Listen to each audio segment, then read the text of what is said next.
Okay guys, welcome back. So what this is, it's going to be part 2 of the buddy pair fire and movement videos. So the previous video was of buddy pairs in the assault. What we're going to do now is give a demonstration of buddy pairs breaking contact. So for the purposes of this, we're going to use the same range that we've been using. We're going to patrol up, and actually the 4 sticking Ivans are up there behind me right there.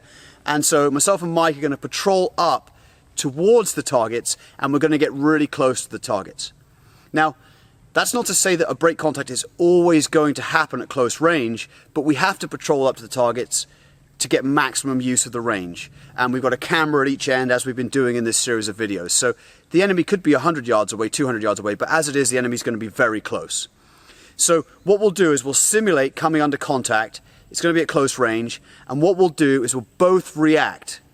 Once we're reacting to contact, on the call of contact front, what we're going to do is we're going to initiate a break contact. And what that's going to involve is we're going to basically bound back, so it's going to be opposite to the assault video. We're going to bound back down the live fire lane, past where this camera is, and we're going to bound off the range. In fact, what we're going to do specifically is we're going to bound back until we can get to a point where there's a little bit of terrain over here, where the creek bends, and we're going to say that that is going to allow us to actually break left out of the contact area.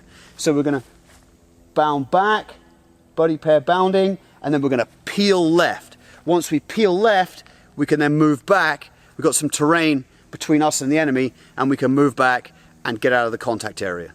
So this is basically just a simple demonstration of breaking contact as a buddy pair, to contrast with the video where I did it as an individual. The challenge as an individual is that I got no one to cover me while I move. I can put rapid fire down, and then I can make my own individual bounds, but I got nobody else to cover me while I move, and that's what we're going to show you today.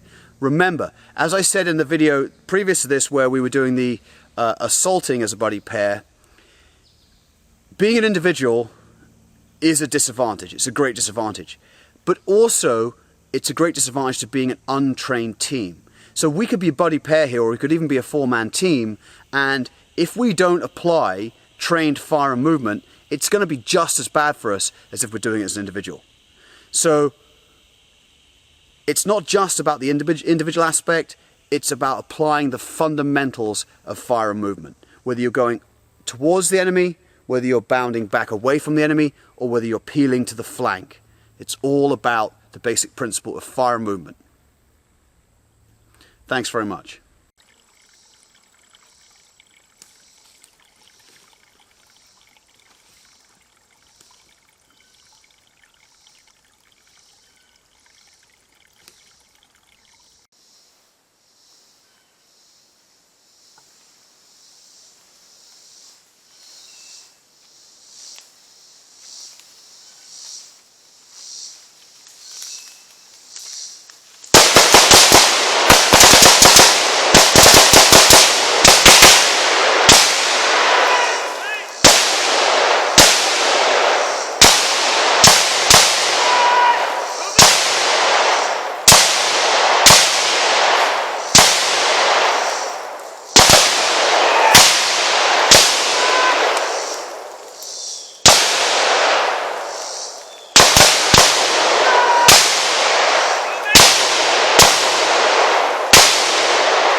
Okay guys, there you have it. So that was the break contact, buddy pairs.